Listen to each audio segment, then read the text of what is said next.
Namo Bhagavate Vasudevaya. Om Namo Bhagavate Vasudevaya. So today we'll discuss Srimad Bhagavatam, Canto 3, Chapter 6, texts 21 through 29, and some other verses that they made me think of.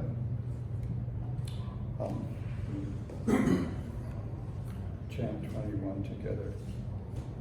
Actually, because it's late and it's me, I'll just chant it, and then I'll go through the other verses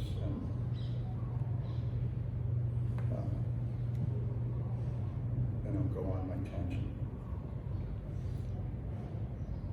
So text 21. Hastavasya vinir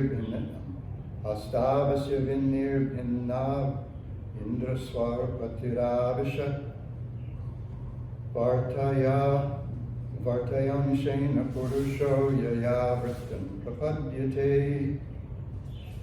Thereafter, when the hands of the gigantic forms separately became manifested, Indra, the ruler of the heavenly planets, entered into them, and thus the living entity is able to transact business for his livelihood.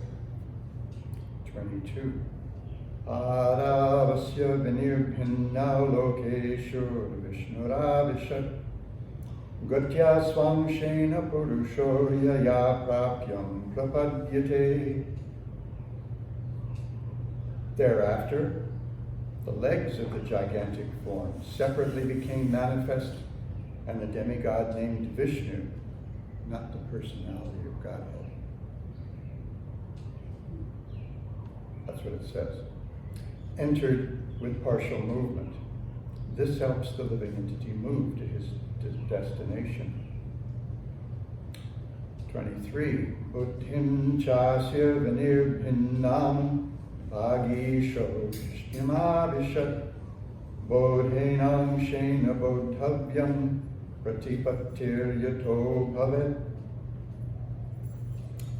When the intelligence of the gigantic form separately became manifest, Brahma, Lord of the Vedas, entered into it with partial power of understanding, and thus an object of understanding is experienced by the living entities. 24. Hridayam chasya nirpinnam chandrama dishnyamavishat manasam shena yena asau vikriyam pratipadyate. After that, the heart of the gigantic form separately manifested itself, and into it entered the moon demigod with partial mental activity. Thus the living entity can conduct his mental speculations. So there's a place in the body of God even for our mental speculations. 25. Atmanam chasi nirpinnam abhimano vishatpradam karmanam shena yena asau kartavyam pratipadyate.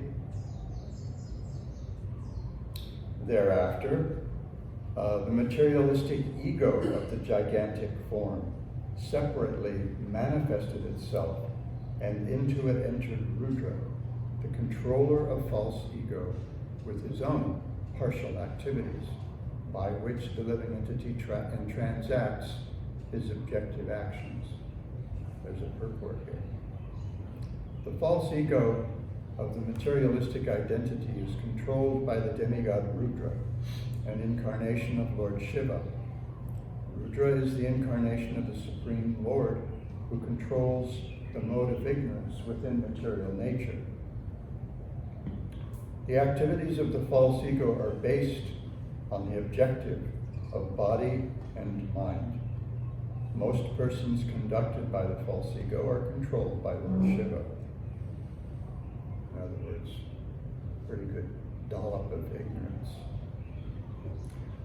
When one reaches a finer version of ignorance, he falsely thinks of himself as the Supreme Lord. Yeah. turn that one over a bit. The egoistic conviction of the conditioned soul is the last snare of the illusory energy which controls the material world. 26. Sattvam chasya vinirpinnam mahandishnam upadashat Chaitanam shena yena so vijnanam pratipadyate. Thereafter, when his consciousness separately manifested itself, the total energy, mahatattva, entered with his conscious part.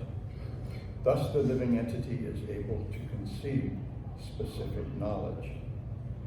Vishwanath Chakravarti Thakur's comment on this one I found it a little interesting. He says, Sattvam means the location of chitta in one part of the heart. Mahan means Vishnu, Vijnanam means consciousness. So it looks like this sort of sattvic part of the consciousness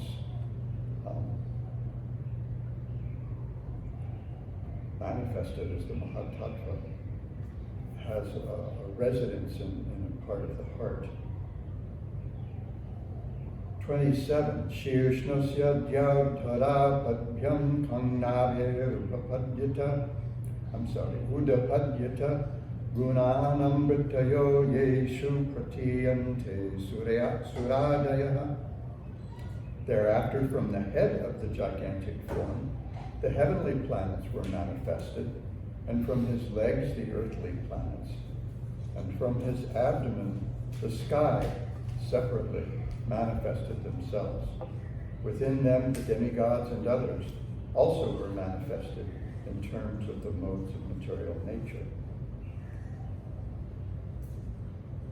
Mm-hmm. 28.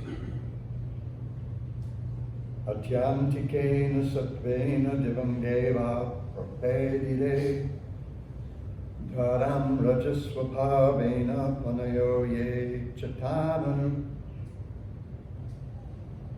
The demigods, qualified by the super excellent quality of the mode of goodness, are situated in the heavenly planets, whereas the human beings, because of their nature and the mode of passion, live on the earth in company with their subordinates.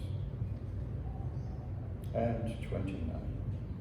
Tadtiyena svabhavena bhagavanabhimashritaha.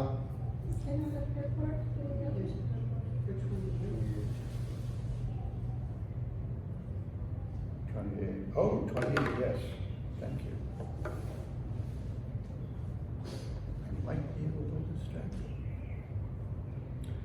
Purport for 28, thanks. In the Bhagavad Gita, chapter 14, texts 14 and 15, it is said that those who were highly developed in the mode of goodness are promoted to the higher heavenly planetary system, and those who are overpowered by the mode of passion are situated in the middle planetary systems, the Earth and similar planets.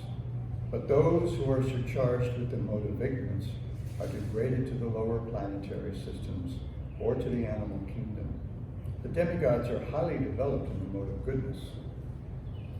And thus they are situated in the heavenly planets. Below human beings are animals, although some of them mingle with human society. Cows, horses, dogs, etc. are habituated to living under the protection of human beings. The word atyantikena is very significant in this verse. By development of the mode of goodness, of material nature, one can become situated in the heavenly planets, but by excessive development of the modes of passion and ignorance, the human being indulges in killing animals who are meant to be protected by mankind. So that's a big point, that when animals become habituated to living among human beings, it's not meant to facilitate our exploiting them, but rather we're to protect them. Persons who indulge in unnecessary animal killing have excessively developed in the modes of passion and ignorance and have no hope of advancing to the mode of goodness. They're destined to be degraded to lower statuses of life. The planetary systems are calculated as upper and lower in terms of the classes of living entities who live there. And then 29. Taratiyena svabhavena bhagavannabhimashritaha Ubhayorantaram vyoma ye rudra parshadam gana. Living entities who are associates of Rudra develop in the third mode of material nature or ignorance. They're situated in the sky between the earthly planets and the heavenly planets. Srila Prabhupada's purport. The middle portion of the sky is called Bhuvarloka, as confirmed by both Vishwanath Chakravarti and Srila Jiva Goswami. In Bhagavad Gita, it is stated that those who develop in the mode of passion are situated in the middle region.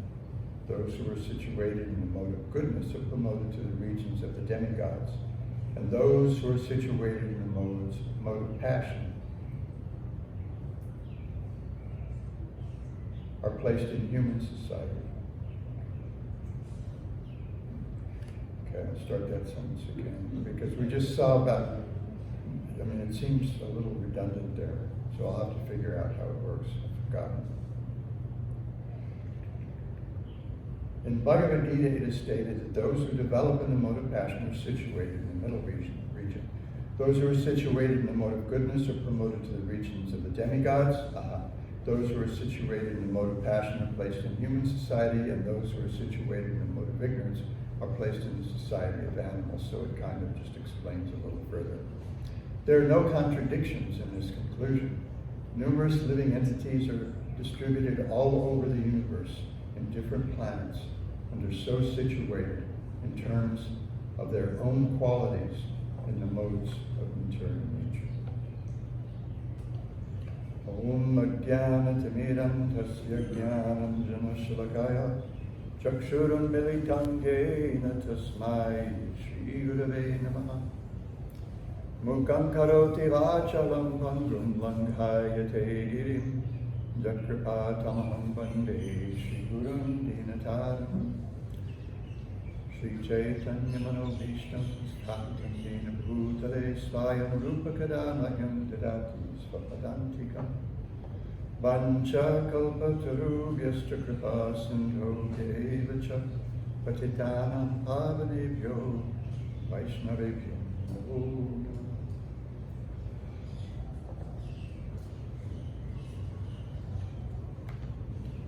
So we have a sort of, in a sense, a sort of taxonomy of different modes of consciousness and how they might be manifested in the material world in the context of seeing all this as a Virat Rupa, as a universal form of the Lord. We encounter a few universal forms of the Lord along the way, reading the different scriptures. We, of course, see one in the 11th chapter of the Bhagavad Gita, where Krishna shows it to Arjuna at his request. And then Arjuna says, oops, sorry. Not exactly what I had in mind, but okay. Chastened him a little. We see also in the Mahabharata, just before the battle, even though this is all part of Krishna's plan, still he takes the role of emissary, takes the role of peacekeeper, and it's kind of like somebody taking the role of a peacekeeper in the Middle East. Over the last 75 years, who's gotten anywhere as far as bringing peace in Israel, between Israel and Israel and Palestine, but also then Israel and all the surrounding countries. Anybody, it's like a tar baby kind of a thing. You get near it, you just get stuck, you get burned, because it's a hot tar baby. But he took that role. He said, okay, this is for the greater good. Let me see what we can do to stop this war. He goes and he tries to reason with Duryodhana. Dhritarashtra is just kind of sitting there, sort of useless, although he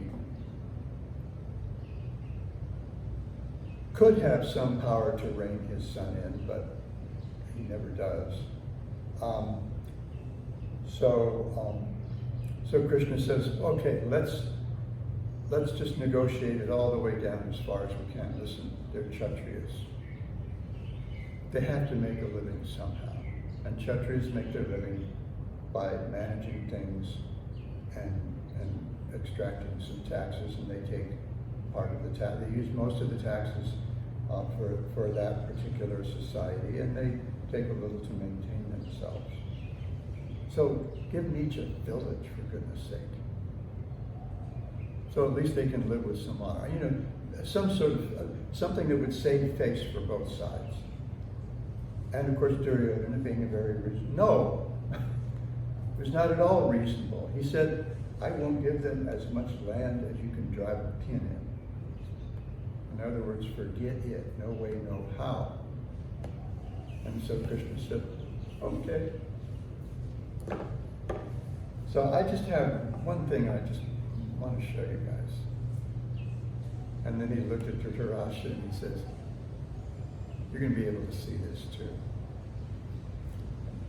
Manifested one of these terrible universal forms, much like Arjuna saw on the battlefield a little while later, and everybody was suitably freaked out, but not enough. And Dhritarashtra's response was, "Oh, holy cow! If that's what it means to see, forget it. I'm kind of cool with this blind thing. It works for me." And then in the second canto,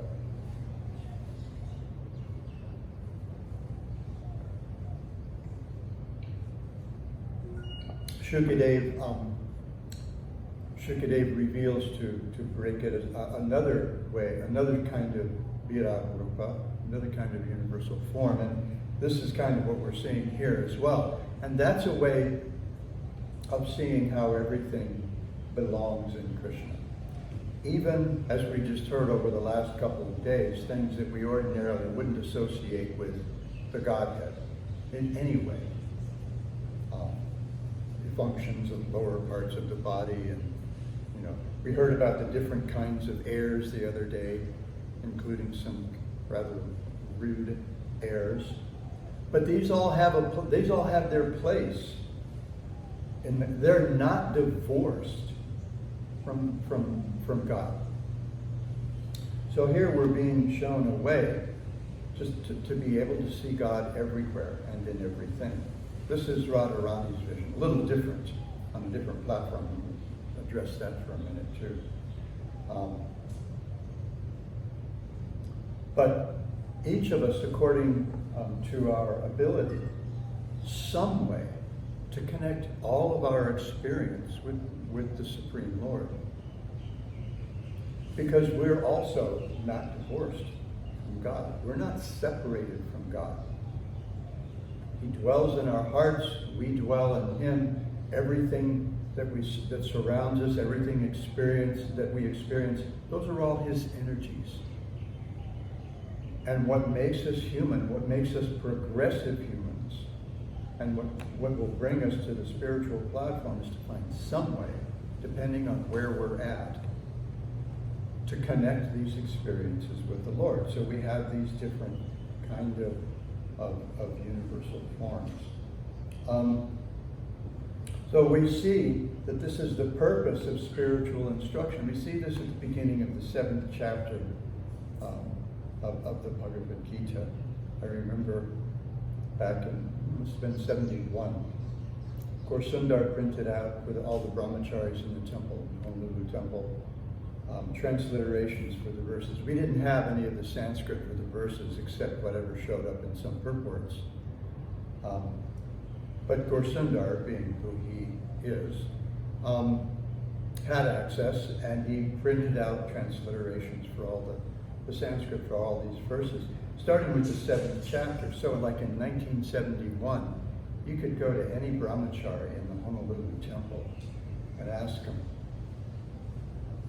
what's chapter 7, verse 13, and we could tell you, like that, Sanskrit and English. I don't know if that was the case in any other temple, like including Boston and New York, which were supposed to be big kind of scholarly places, I guess. They were very exotic to us. We were simple folk running around barefoot, stealing other people's plumerias and things like that.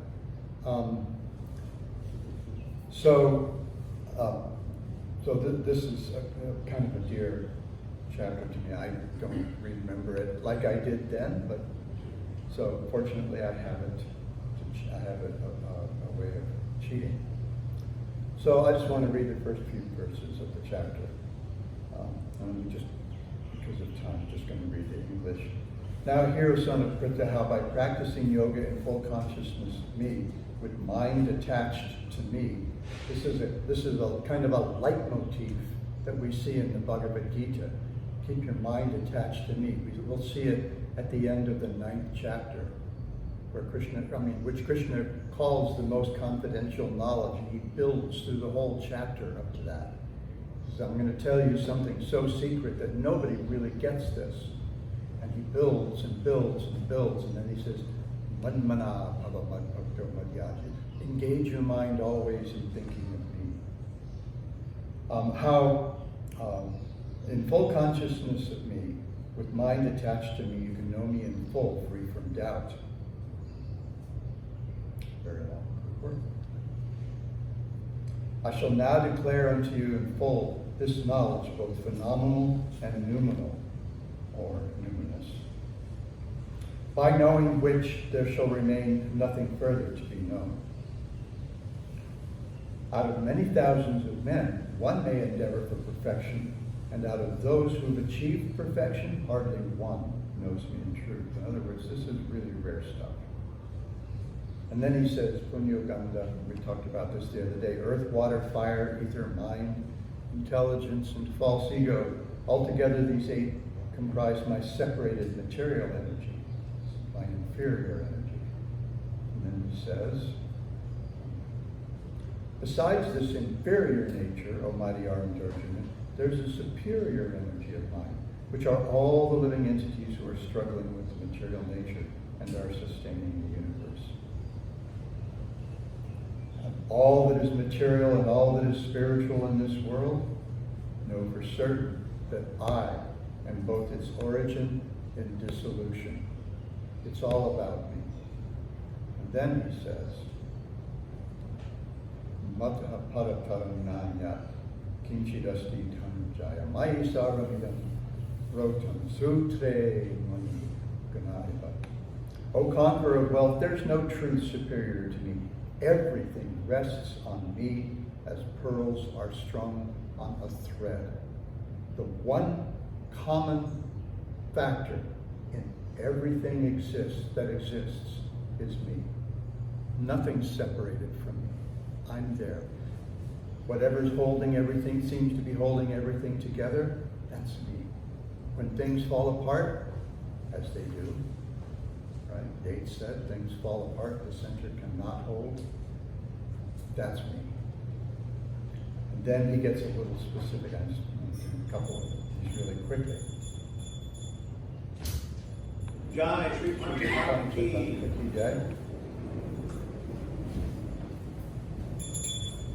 He says, Rasoham Apsukaunteya Prabhasmi Sashishurya Pranava Sarvavedeshu Shabdake Purushamasha. I'm the taste of water. I'm the light of the sun and the moon. I'm the syllable Om in the Vedic mantras.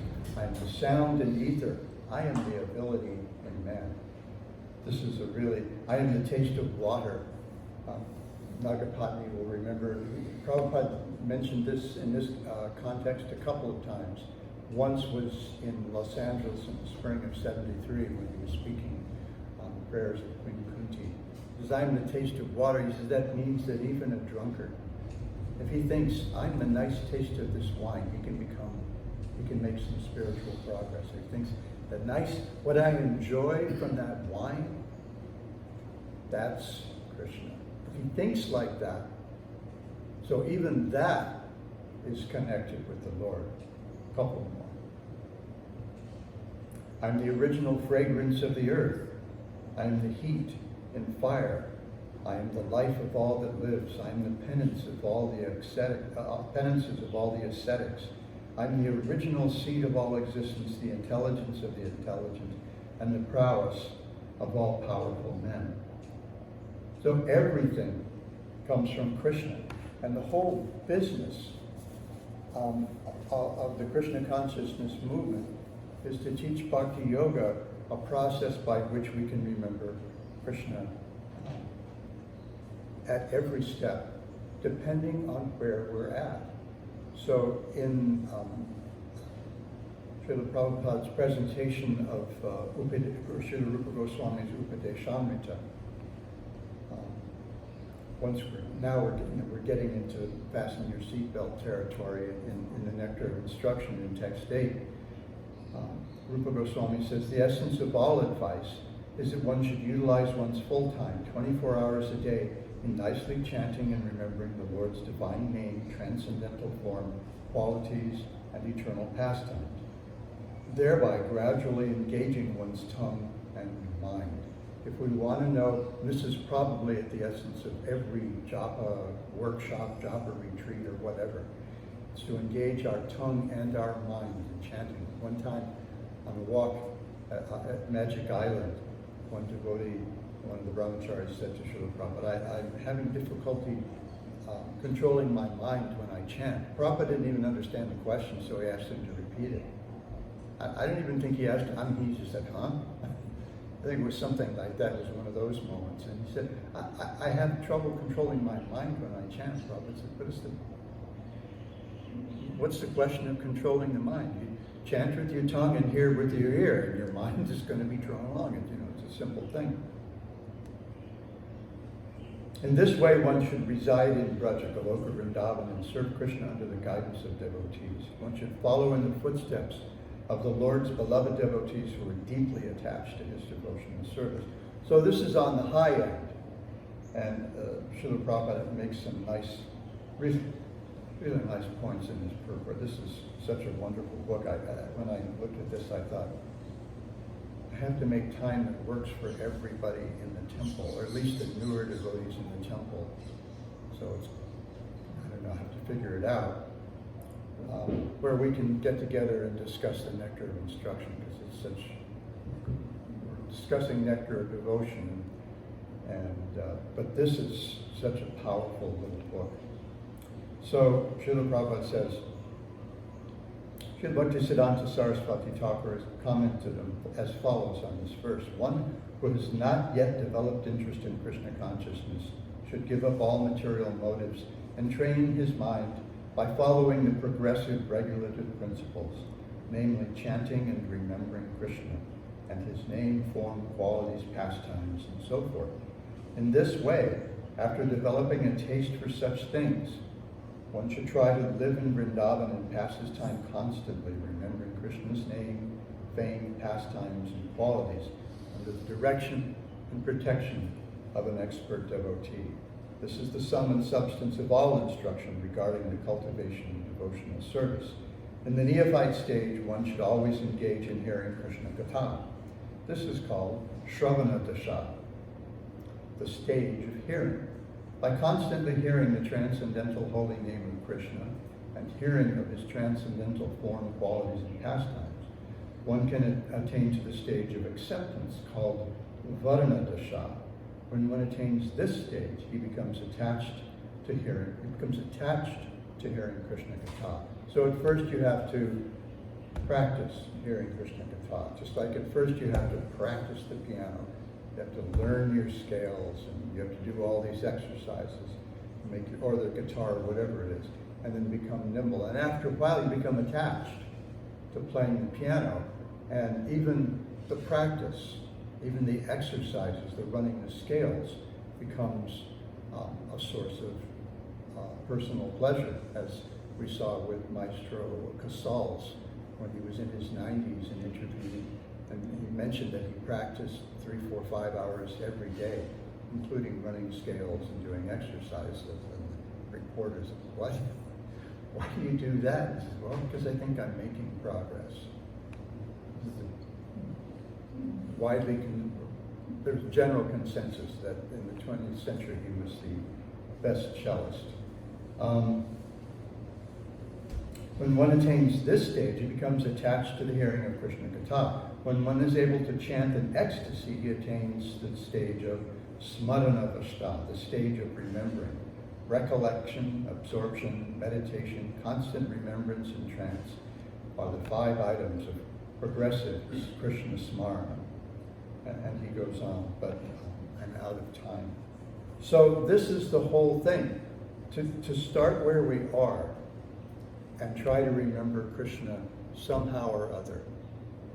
Srila Bhaktisiddhanta Saraswati also said once that we should organize our lives in such a way that we progressively remember the personality of Godhead at the beginning of every minute, at the beginning of every new year, at the beginning of every day, at the beginning of every hour, at the beginning of every moment of our lives.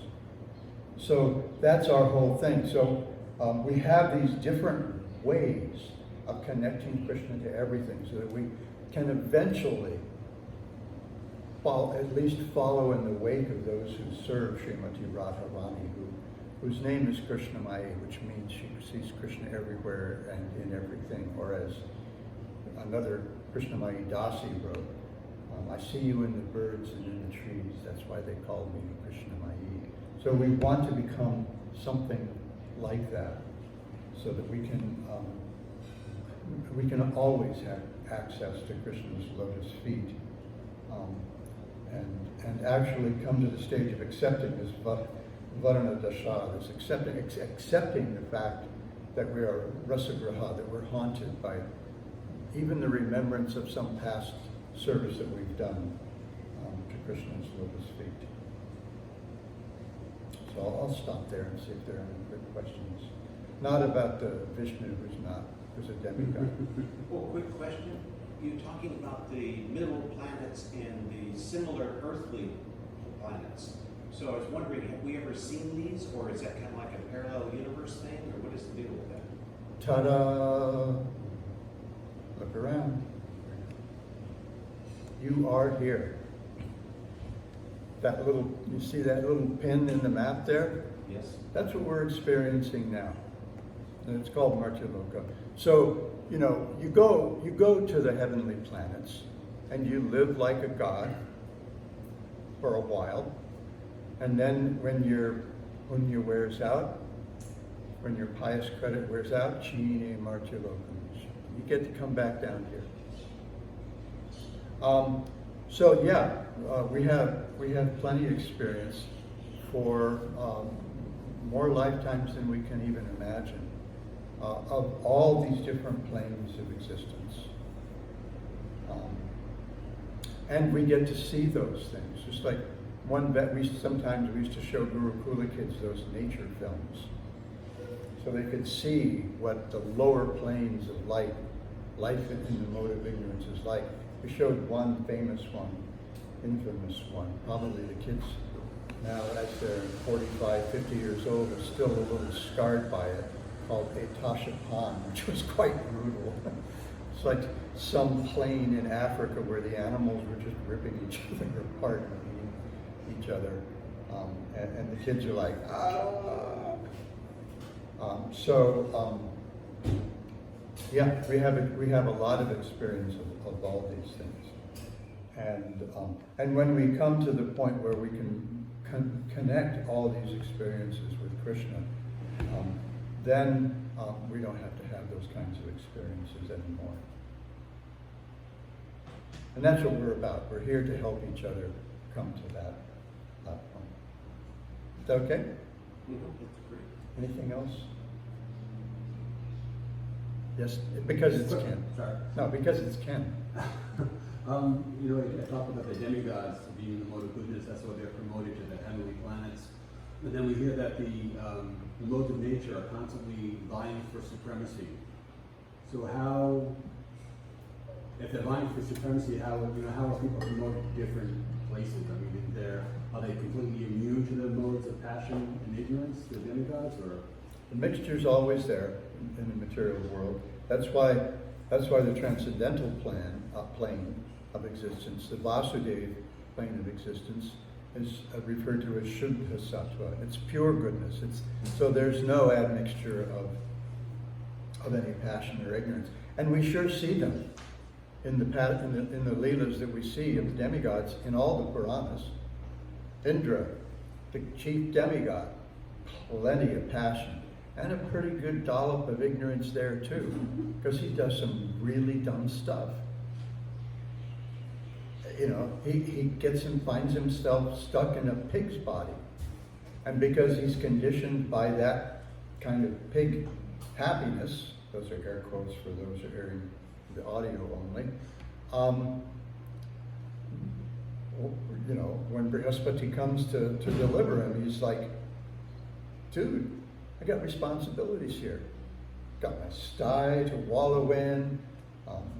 Here comes a bucket of slop. I've got my piglets. I got my sow. I'm set up here. Why would I? So Brihaspati says, okay, enough already. So we become conditioned by those things. So, but even we hear that you become conditioned by a sense of happiness in the mode of goodness. But because there are those mixtures, something can happen to set you off. That happens to Indra all the time. Krishna set him off just by challenging the idea that he had to be worshipped so that we could, we can have a nice agricultural economy. Brahma made some pretty dumb mistakes himself, the original being. Including with Krishna. And when Indra came to Brahma and asked him for advice, Brahma says, what? Look, I just played a prank for a moment. And, I stole his friends and his calves and stashed them away in a cave. And nobody was the wiser, except for maybe Balaram was starting to pick up on, wow, why are all the moms really indulging their sons the last year or so? And all the cows, they just thinking about their calves, they're just flooding the place with milk. It's just crazy.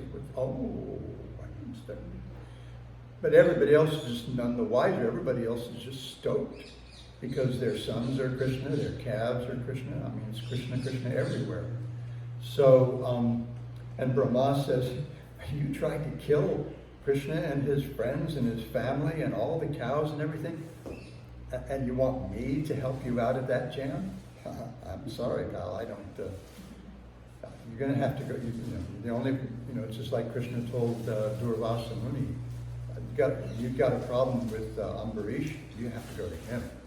You have to go square things with him. So that mixture is always going to be there.